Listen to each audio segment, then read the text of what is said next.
Olá! Na vida, somos marcados por altos e baixos, erros e acertos, alegrias e tristezas. Alcançar o equilíbrio entre esses dois lados é o nosso desafio diário. Embarcamos numa viagem sem ter muita escolha, sem saber o que nos aguarda no percurso. E que percurso! Chegamos ao fim de mais um ano onde o maior desafio foi conseguir preservar a vida. Uma pandemia, quem nos avisou? Um ano de escolas fechadas, trabalhos remotos, distanciamento social, máscara, álcool em gel, mais de 9.000 mortos no estado. Até apela mesmo, faz o apelo, para que as pessoas se conscientizem. Corrupção e prisões em ano de eleição. Nós ficamos muito alegres com essa vitória. Um aborto legal dividiu opiniões. A igreja defende a vida em qualquer circunstância. No Agreste, muita água. A barragem rompeu. Ó, gente, até o muro derrubou aqui, ó. O posto caiu, tá dentro da ponta aqui, ó. O povo pede justiça por Miguel. –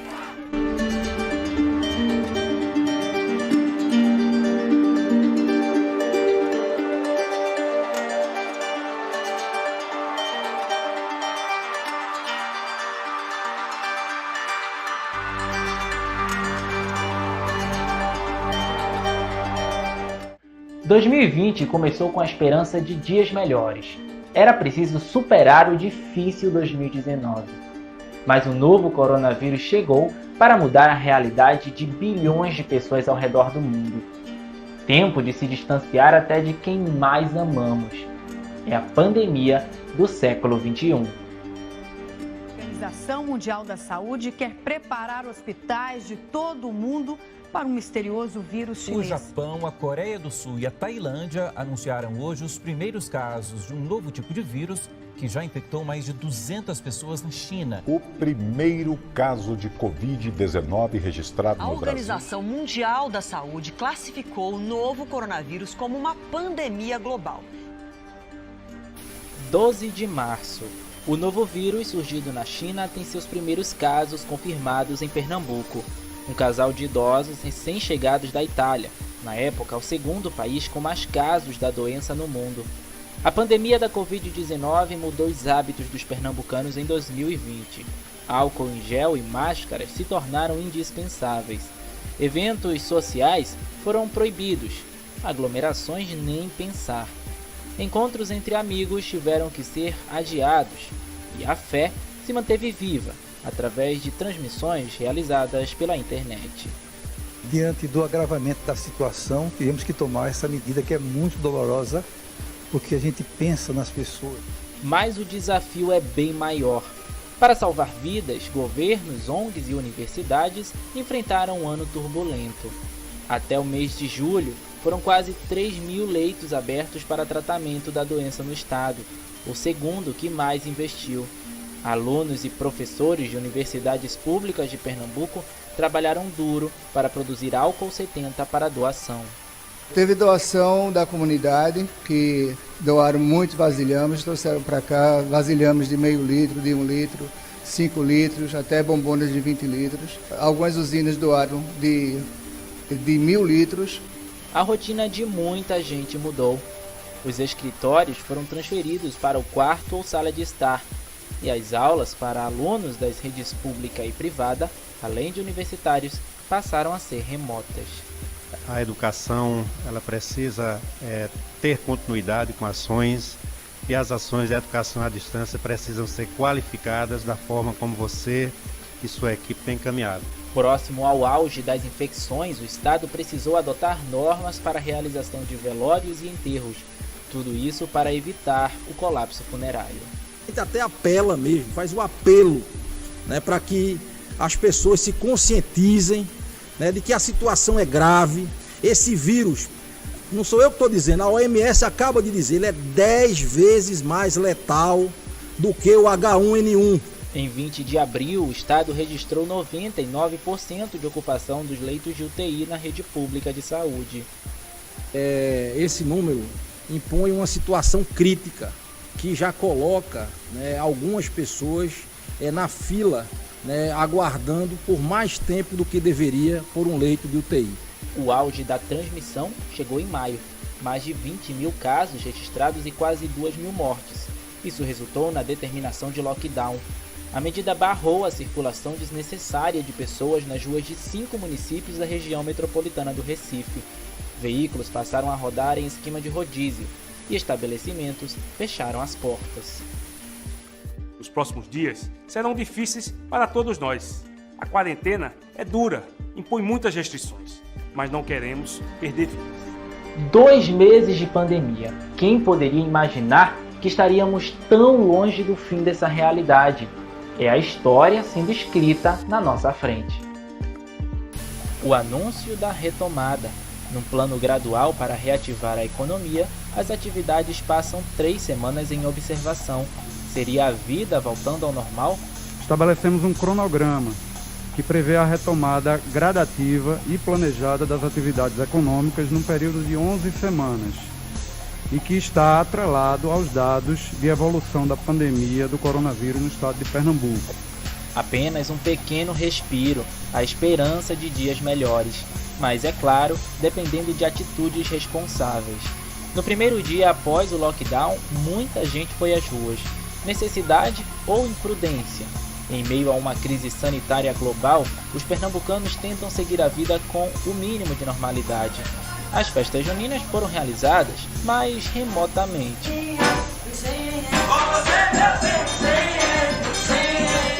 Foi assim em todas as datas comemorativas. Um abismo se abriu entre o distanciamento social e a necessidade humana de estar junto. Aí a gente tem que se comunicar virtualmente agora e cada um fazer sua festinha em casa, sua reunião em casa, mas não deixando de se comunicar. No segundo semestre, a pandemia avança pelo interior do estado. As cidades do Agreste recebem uma atenção maior. E que a população entenda que este é um momento de reforçar o cuidado com a transmissão do vírus lá na região, para que a gente evite mortes, para que a gente possa cuidar da saúde das pessoas. Em agosto, Pernambuco já tinha mais de 7 mil óbitos causados pela Covid-19 e a marca de segundo estado com maior taxa de letalidade no país. Até ontem, Pernambuco registrou quase 220 mil casos de infecção pelo novo coronavírus e beira as 10 mil mortes.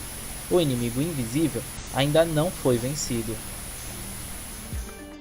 Vacinas estão sendo testadas, mas chegamos ao fim do ano sem a cura para a Covid-19. Mesmo assim, pouco a pouco, a vida vai voltando ao normal. Será? No último trimestre do ano, caminhamos para um eventual novo normal. No final de setembro, alunos da rede pública residentes no arquipélago de Fernando de Noronha voltaram às salas de aula. A cada semana entrará uma etapa diferente, começaremos com o ensino médio, depois na semana seguinte os anos finais do ensino fundamental, depois os anos iniciais do ensino fundamental. No resto do estado, estudantes do ensino médio voltariam a ter aulas presenciais a partir de outubro, num novo modelo integrado com as aulas remotas. No novo protocolo para retorno das atividades de educação, destaca-se pontos importantes: distanciamento social, uso de máscara, álcool 70% e a presença do aluno é opcional.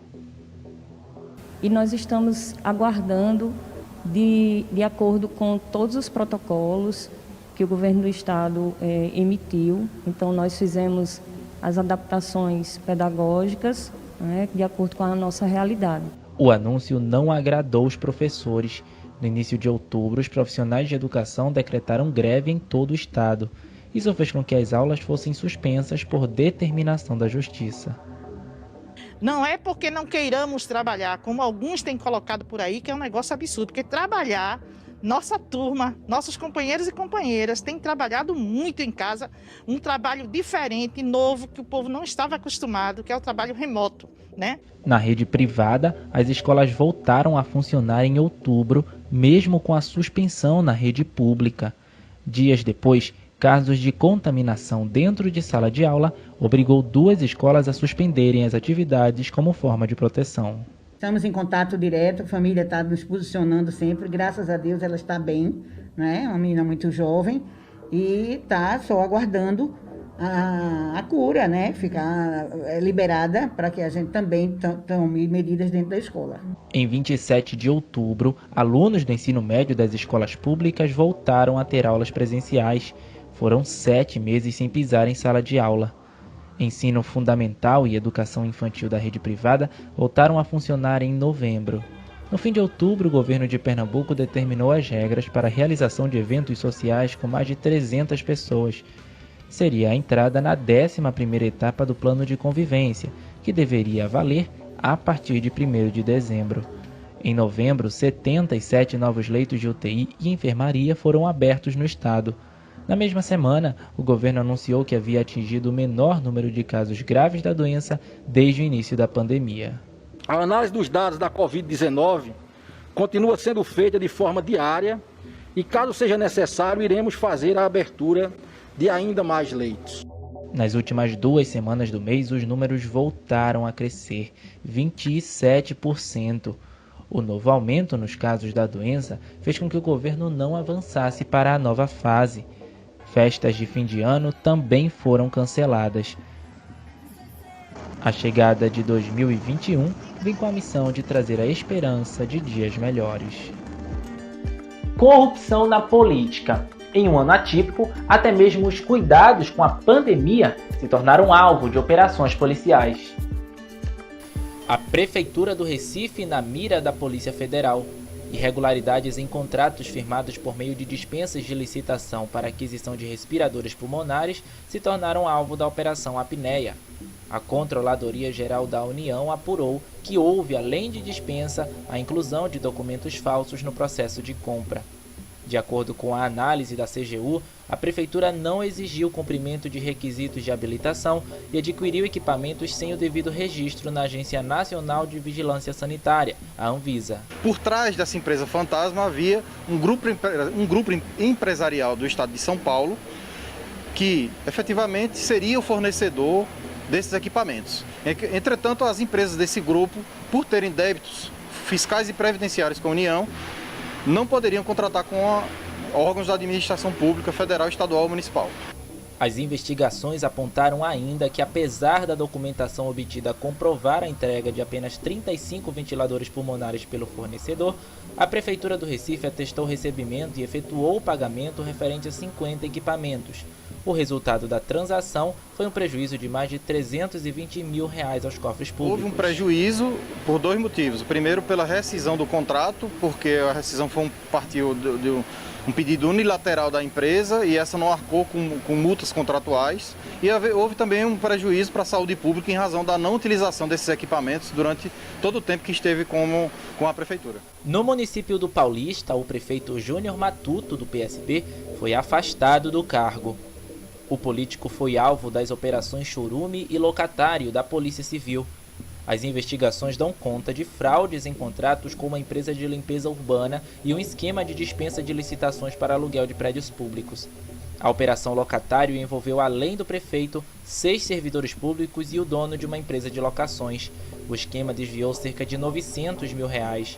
Já na Operação Chorume, que investiga as fraudes na limpeza urbana, a suspeita é de que o valor desviado seja de R$21 milhões. No período que houve esses contratos, foi verificado que o prefeito teve um aumento patrimonial injustificado.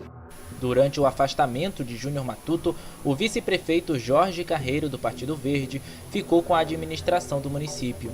Em agosto, uma liminar do Supremo Tribunal Federal determinou a suspensão do afastamento do prefeito. Em outubro, Júnior Matuto voltou a deixar a prefeitura, mas uma nova liminar do STF determinou o novo retorno em novembro. Foi noticiado em todos os veículos de comunicação que nós fraudamos uma licitação. E eu quero dizer a vocês que essa licitação ela foi feita e concluída em 2012. Eu era vereador da cidade e não prefeito. Eu não era ordenador de despesa desse contrato. Eu não nego não, eu vou provar.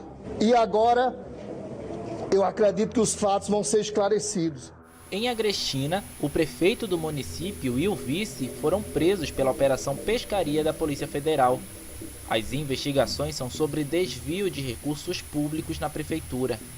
As vantagens ilícitas teriam sido obtidas através da contratação de uma empresa de fachada com recursos federais. Além do prefeito e do vice, também foram presos um funcionário da prefeitura e 2 empresários. Na casa de um dos suspeitos alvo de busca e apreensão, foram encontrados R$110 mil em espécie e 100 mil em folhas de cheque em um cofre. O gestor público, ele pega dinheiro emprestado, né? Ele pega dinheiro em espécie emprestado, e quem arca com esse custo de pagar esses terceiros que emprestaram são pessoas jurídicas que conseguem contratos com o município.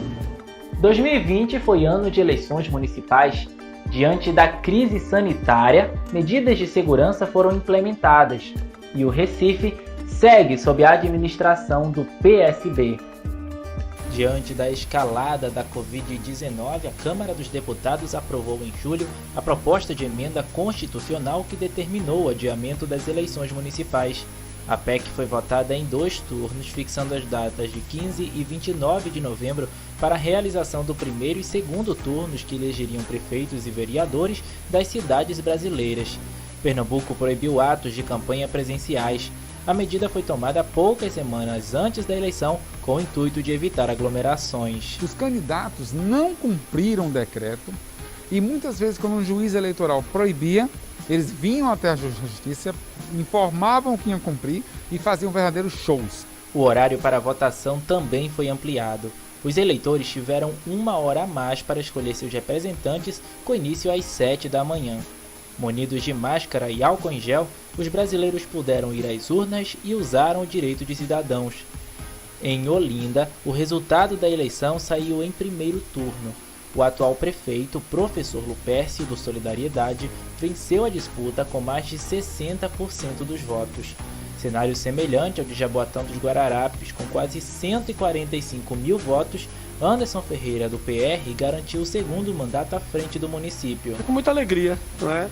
Isso, modesta à parte, é fruto de um trabalho junto com os nossos secretários e secretárias, evidentemente trazendo a população também para pudesse participar. Sabemos que são poucos gestores que têm a liberdade de andar nas ruas e, modesta à parte, aqui em Olinda a gente tem tido gozado dessa liberdade.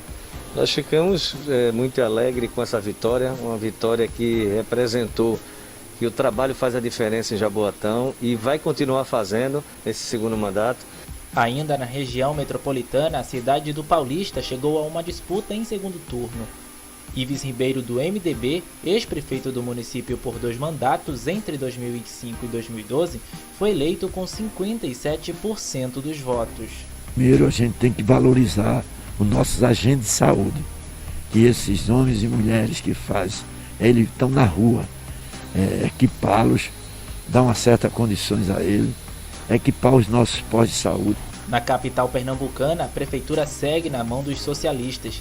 João Campos, filho do ex-governador Eduardo Campos e sucessor natural de Geraldo Júlio, venceu a disputa contra Marília Reis, do PT, no segundo turno. Aos 27 anos, é o prefeito mais jovem da história do Recife, eleito com quase 450 mil votos. E aqui eu estou pronto para poder, nos próximos 4 anos, dedicar minha vida de maneira integral à cidade de Recife. A posse dos prefeitos e vereadores é nesta sexta-feira, 1º de janeiro. Uma infância roubada. O estupro de uma menina de 10 anos de idade ganhou as manchetes dos noticiários e um aborto legal dividiu opiniões. Confusão e gritaria.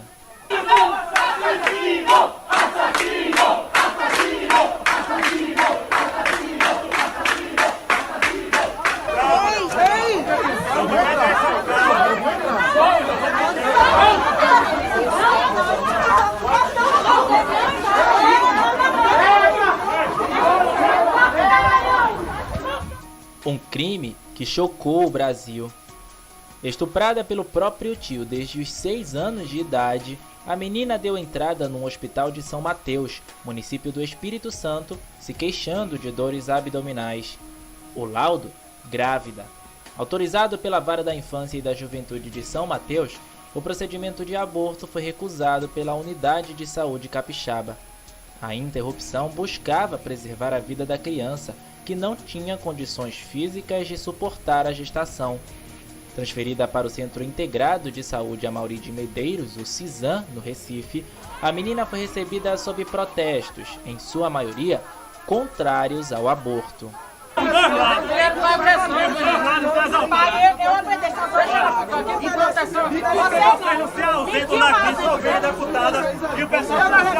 O procedimento recebeu críticas do arcebispo de Olinda e Recife, Dom Fernando Saburido. Em vídeos publicados nas redes sociais, o líder religioso classificou como gravíssimo o procedimento de interrupção da gravidez. A igreja defende a vida em qualquer circunstância. Essa criança tem sim condições de sobreviver. Precisamos salvar a vida da mãe e do filho. A mobilização foi condenada pela Frente de Evangélicos pelo Estado de Direito, que cobrou investigação dos protestos liderados por grupo de religiosos. Em nota, a organização lembrou que Jesus só demonstrou desprezo pelos fariseus porque eles colocavam seus valores acima do amor. O procedimento foi realizado no dia 17 de agosto.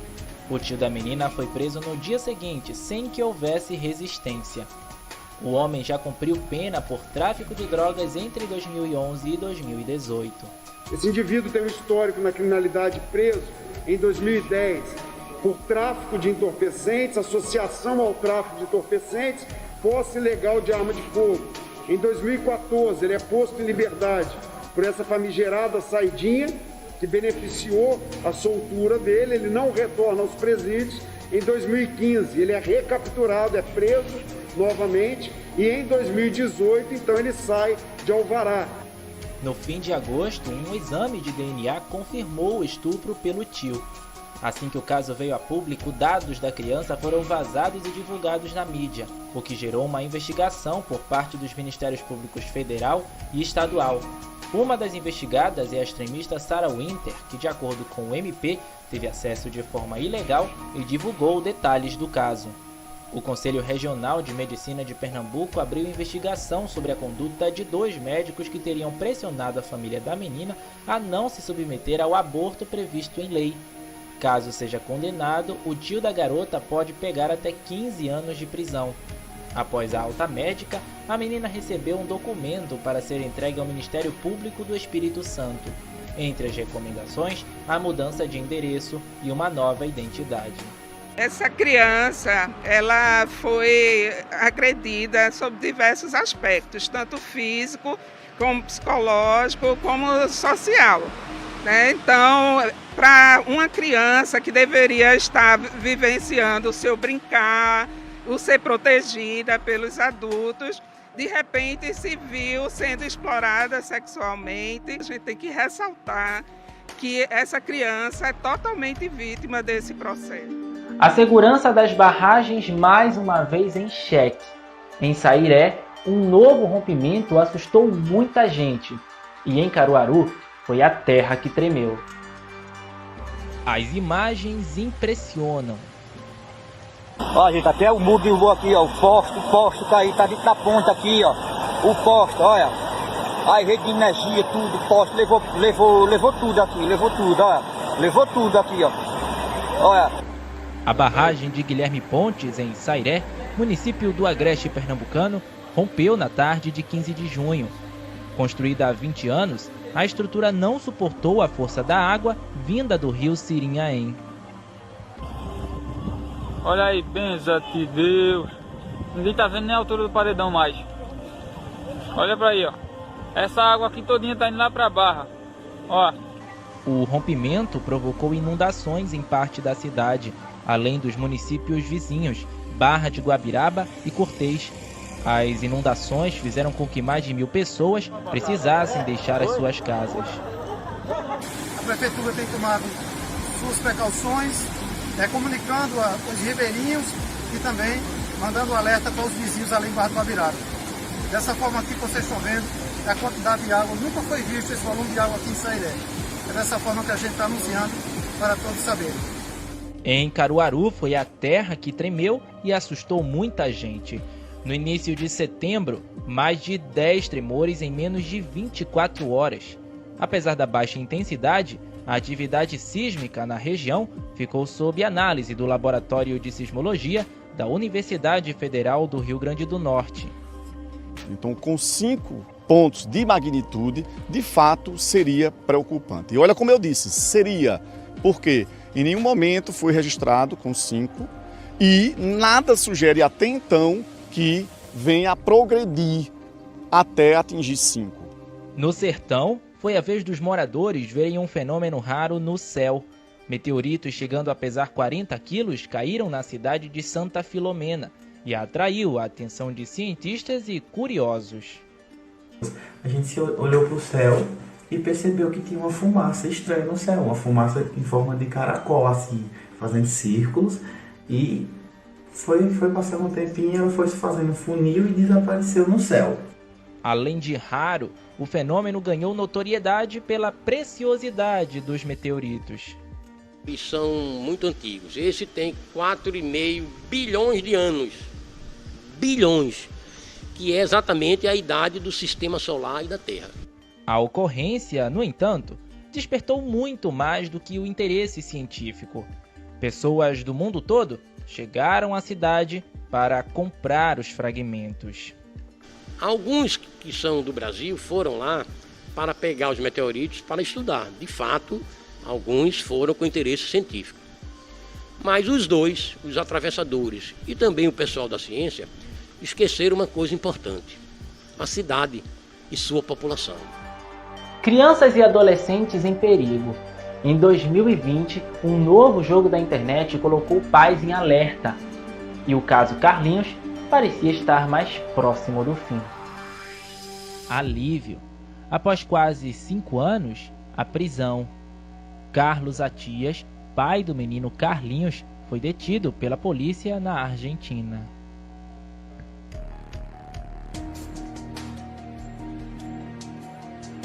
O garoto tinha apenas 8 anos de idade quando desapareceu, após passar as festas de fim de ano com o pai no ano de 2015. E o mais importante é ter meu filho, mas veio a esperança de que com a prisão do pai de Carlinhos, isso ia terminar. A última vez que Cláudia Boldô, mãe de Carlinhos, teve notícias do menino foi no ano passado. Em fevereiro de 2019, Carlos Atias afirmou que o menino havia fugido de casa. Anexou ainda aos autos do processo uma suposta carta escrita por Carlinhos, afirmando que não queria voltar ao Brasil. Ele segue desaparecido na Argentina. Não tem nada que eu possa fazer hoje em Buenos Aires. Assim que eu fico contendo também a ansiedade das irmãs de Carlinhos, que, igual como eu, mãe, choram a ausência do irmão. Em Timbaúba, na zona da Mata Norte, um crime que chocou. 3 mulheres jogam gasolina e ateiam fogo numa jovem, dentro de uma caixa d'água. Em chamas, Ana Beatriz, de 17 anos, pulou do recipiente e se jogou em outra caixa d'água cheia.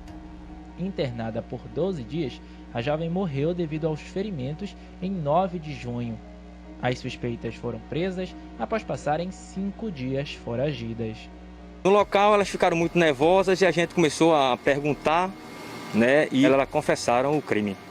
Na internet, perigo para crianças e adolescentes. Um novo desafio nas redes sociais envolvia automutilação e até mesmo suicídio. O perfil no Facebook incitava as crianças a realizarem os desafios sob ameaças. Com o nome de Jonathan Galindo, o perfil ficou conhecido como o Homem Pateta, pelas fotos apresentarem um homem caracterizado como o personagem de desenhos animados. Se os pais informam para os filhos o perigo e mostram até a foto desse homem pateta, no menor sinal de perigo, a criança vai procurar o pai e não o estranho para relatar o que está acontecendo. Não foi a primeira vez que desafios do mesmo tipo surgem na internet. Jogos da Baleia Azul e da Boneca Momo também se tornaram virais nos últimos anos. Na era das redes sociais, diversão e perigo andam lado a lado. O transporte público em caos. O metrô ficou mais caro e os rodoviários foram às ruas em mais um ano de protestos. Pesou no bolso. Em março, o metrô do Recife sofreu mais um ajuste na tarifa, o sexto desde maio de 2019. Ao todo, foi 150% de aumento. A passagem passou a custar R$ 4,00. Como se tivesse na lata de sardinha mesmo, porque tem dia que você não consegue tirar nem o pé do lugar, porque se tirar o pé do lugar, perde o lugar do pé. Apesar de justificar o reajuste com a necessidade de arcar com custos operacionais, seguem os problemas de sempre. Vagões lotados e estações tomadas por sujeira e insegurança. Os usuários estiveram de olho.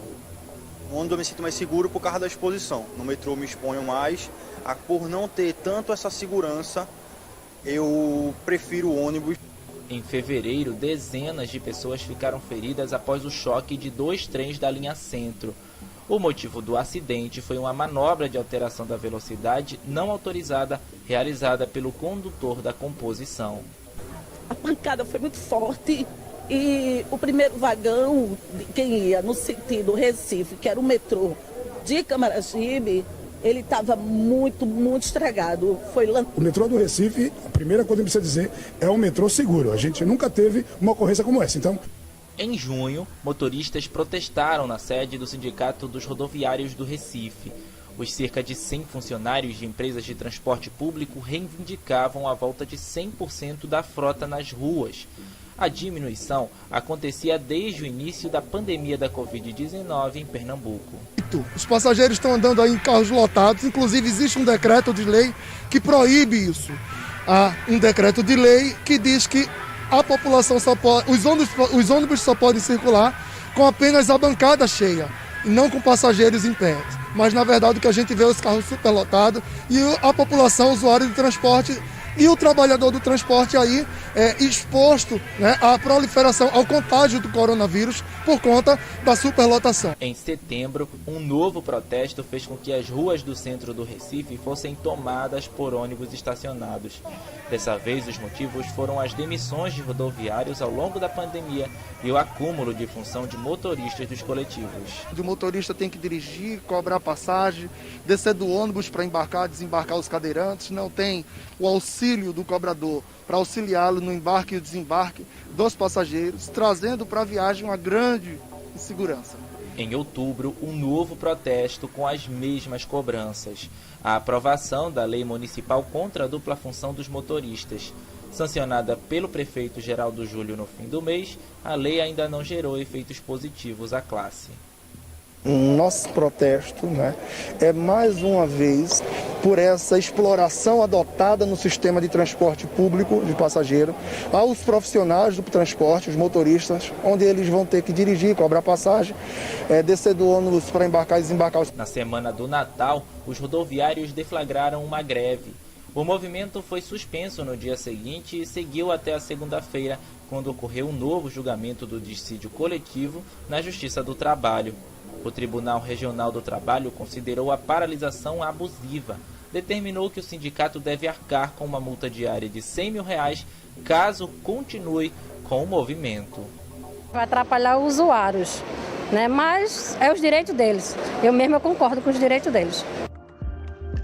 Num ano marcado por manifestações contra o racismo, a morte do menino Miguel Otávio ganhou as manchetes nacionais e apertou corações.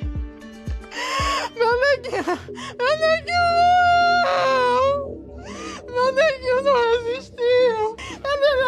Ele era tudo na minha vida. Eu podia passar fome, mas ele não passava não, porque eu dava tudo a meu nego. A dor de uma mãe.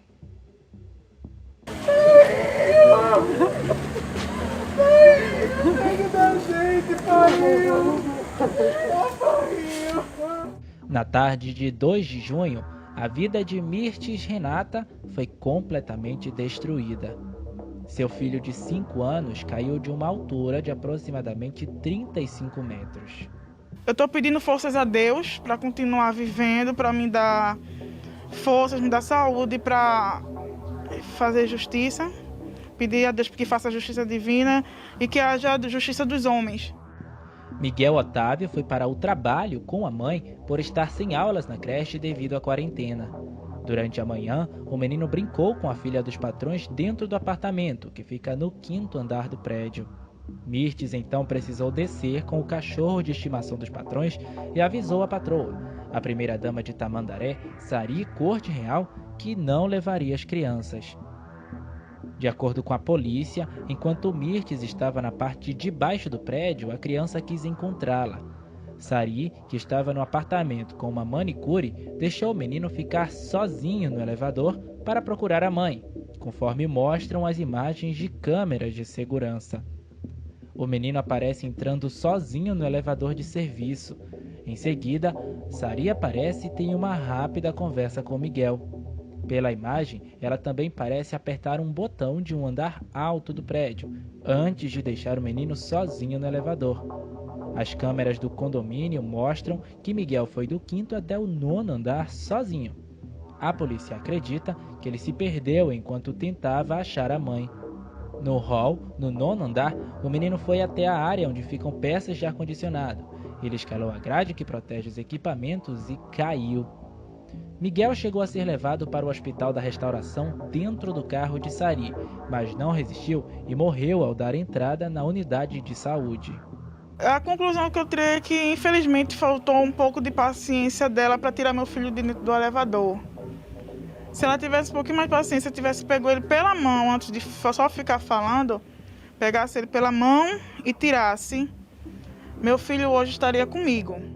No velório, a dor da despedida. O Espírito de Deus está por salvar. Só quero isso, como câncer. Sari chegou a ser presa em flagrante na noite do dia do acidente, suspeita de homicídio culposo. A polícia considerou que ela agiu com negligência. A primeira-dama foi solta após pagar uma fiança de R$20 mil e responde o processo em liberdade. Após o acidente, Mirtes e a mãe, que também trabalhava para a família do prefeito de Tamandaré, Sérgio Hacker, pediram demissão. O nome da empregada doméstica aparece no portal da Transparência de Tamandaré como funcionária comissionada da prefeitura desde 2017. O caso é investigado pelo Tribunal de Contas do Estado e por um inquérito do Ministério Público de Pernambuco. Técnicos do TCE fizeram uma visita à Prefeitura de Tamandaré e constataram uma outra funcionária fantasma, o que implica improbidade administrativa por estar sendo usados servidores com recursos públicos em trabalhos particulares. Embora ele não tenha recebido diretamente o dinheiro, ele naturalmente enriqueceu-se ilicitamente, pois obteve uma evidente vantagem patrimonial dessa prática. A morte de Miguel ganhou repercussão nacional, contando com manifestações de famosos, além da criação de um abaixo-assinado virtual com quase 3 milhões de assinaturas pedindo justiça. Um ato em frente ao prédio de onde Miguel caiu reuniu manifestantes com cartazes com pedidos de justiça. Reivindicavam que Sari Corte Real fosse punida por homicídio doloso. Isso aqui é a prova que a justiça vai ser feita sim. Justiça por Miguel. Em agosto, a família de Miguel pediu na justiça uma indenização a Sari Corte Real por danos materiais e morais, totalizando quase R$1 milhão. Muitas pessoas estão criticando, não, ela só quer dinheiro. Não, gente, todo mundo que passa por uma situação igual a minha, ou parecida com a minha, de crime, qualquer coisa do tipo, tem direito a receber indenização pelos danos morais e materiais. Todo mundo tem direito, só é buscar.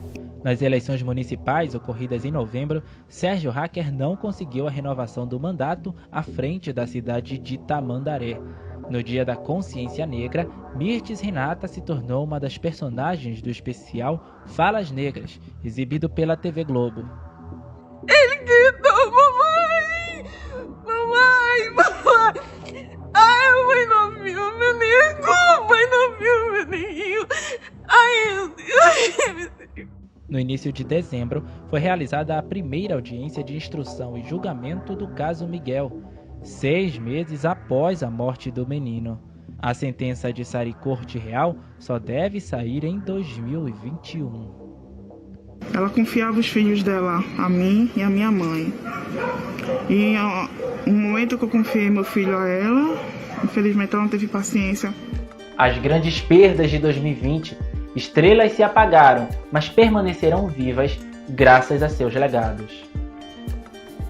Estrela matutina, luz que descortina um mundo encantador. Você é isso, é parto de ternura, lágrima que é pura, paz do meu amor.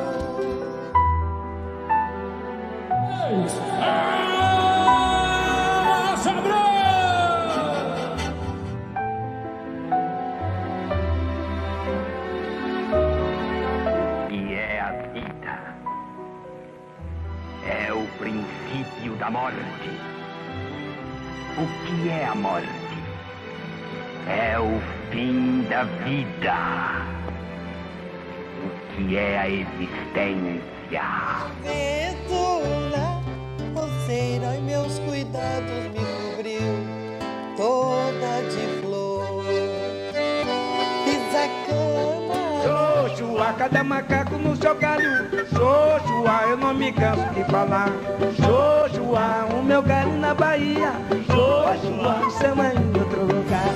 Escute essa canção que é pra tocar no rádio do seu coração. Você me sintoniza e a gente então se liga nessa estação.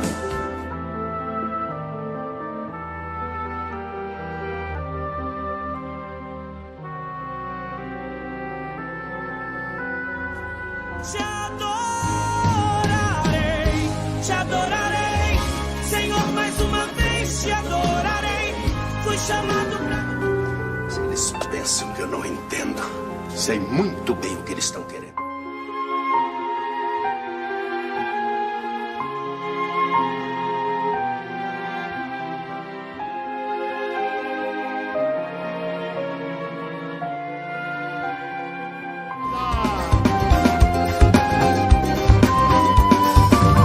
Sou um matuto teimoso, nasci lá no Cafundó. Não chove uma até verde, é a morada do sol. O melhor é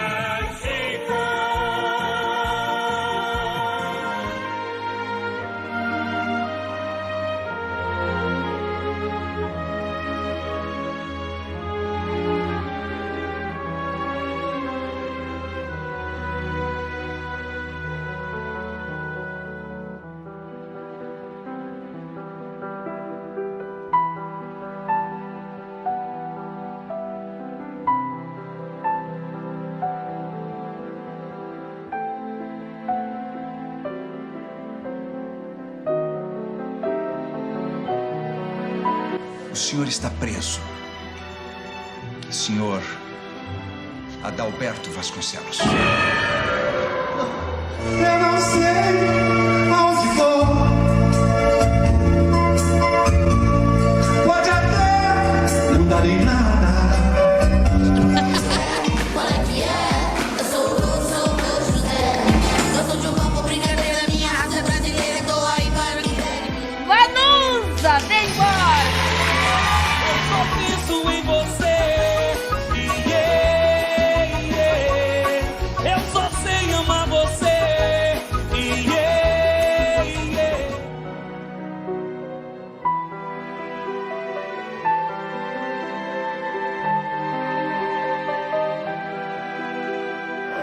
Dá um tempinho aí que daqui a pouco tem mais momentos importantes desse primeiro tempo de seleção.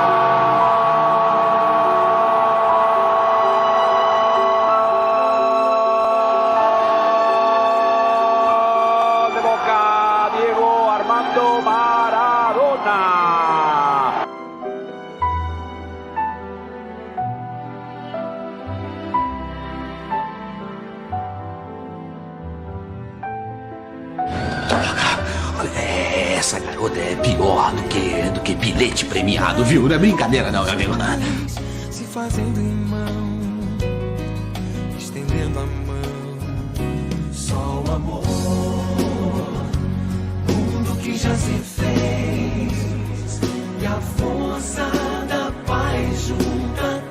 mais outra vez.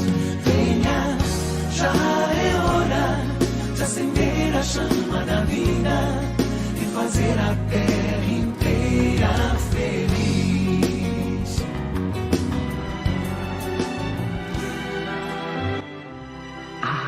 O amor é lindo no cinema, nas novelas, mas na vida real é outra coisa.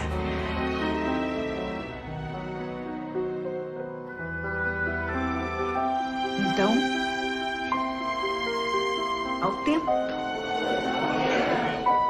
Ao tempo. O ano está terminando. É tempo de renovar a esperança e acreditar num mundo melhor. Que os aprendizados de 2020 nos permita fazer do ano que está chegando mais feliz. Que 2021 nos traga o fim da pandemia. Mas até lá, cuide-se. Feliz ano novo para você e até o ano que vem.